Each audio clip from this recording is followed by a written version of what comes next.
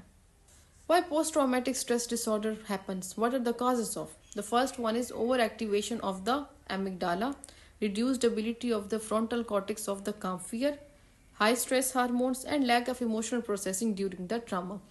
انسان کا جو خوف والا جو حصہ ہوتا ہے دماغ کا وہ تیز پڑ جاتا ہے, اور جو سوچنے والا حصہ تو بالکل کمزور ہو جاتا ہے, جس کی وجہ سے جو ڈر ہوتا ہے وہ کبھی ختم نہیں ہوتا. تو یہی فیکٹر ہے جس کی وجہ سے پوسٹ ٹرامیٹک اسٹریس ڈس آرڈر ہوتا ہے. What are the risk factors of post-traumatic stress disorder? Post-traumatic stress disorders ان لوگوں کے لیے کافی رسکی ہے جن کی زندگی میں پہلے سے ایک صدمہ موجود ہو. نمبر 2, چائلڈہڈ ایڈورسٹی, ان کا بچپن اچھے سے نہ گزرا ہو. نمبر 3, لیک آف سپورٹ, گھر والوں کی طرف سے کوئی سپورٹ نہ ہو, فیملی فرینڈس کی طرف سے کوئی سہارا نہ ہو ان کا. The fourth one is intense or repeated exposure, ایسا بار بار ہو رہا ہو ان کی زندگی میں. دا لاسٹ ون از ایگزسٹنگ اینگزائٹی اور ڈپریشن, اس شخص کو اینگزائٹی بھی ہو اور ڈپریشن بھی ہو. جن لوگوں کو اپنے گھر والوں کی طرف سے کوئی سپورٹ نہ ہو, کوئی سہارا نہ ہو, ان کو پوسٹ ٹرامیٹک اسٹریس ڈس آرڈر ہونے کے زیادہ سے زیادہ امکانات ہوتے ہیں. What are the impact of post-traumatic stress disorder on our daily life? It disturbs the sleep, concentration, academic performance and relationship. پڑھائی میں دل نہیں لگتا, کسی سے بات کرنے کو دل نہیں کرتا, گھر والوں سے فاصلے بڑھ جاتے ہیں, تعلقات خراب ہونے لگتے ہیں, اور نیند بھی نہیں آتی. جیسے کہ میں نے پہلے بھی بتایا کہ اس میں انسان کو جب نیند آتی تو وہ ڈر کے اٹھ جاتا ہے, اس کو نیند سے ٹھیک سے نہیں آتی. تو اس سے ہماری زندگی کافی حد تک متاثر ہوتی ہے. What are the diagnosis? اگر علامات 1 مہینے سے زیادہ ہیں اور اس شخص کی جو زندگی ہے وہ متاثر ہو رہی ہے تو ہم کہہ سکتے ہیں that the person is suffering from post traumatic stress dish orders.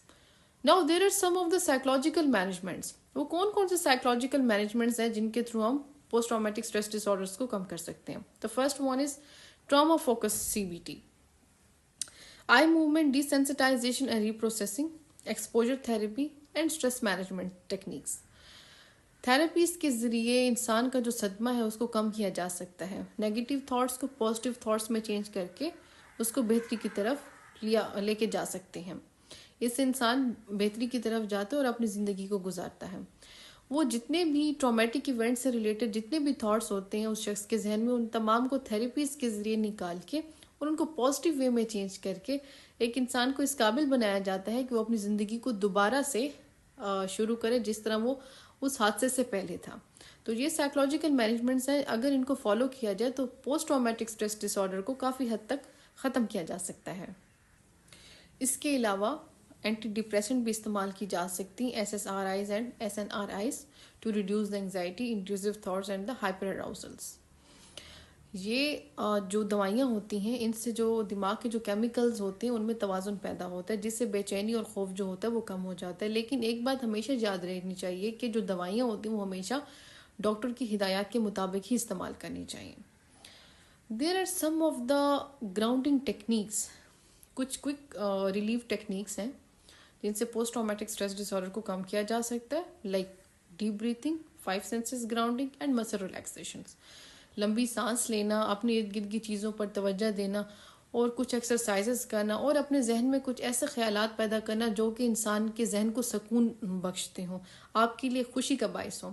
اس سے جو یہ ٹرامیٹک ایونٹس ہوتے ہیں ہماری زندگی میں، جو ان کے خیالات ہوتے ہیں وہ ختم ہو جاتے ہیں، کافی حد تک ختم ہو جاتے ہیں اور انسان نیگیٹیو چیزوں کو چھوڑ کے پازیٹیو چیزوں کو سوچنا شروع کر دیتا ہے. What are the roles of family and friends? They should provide the safety. They should listen them patiently and carefully.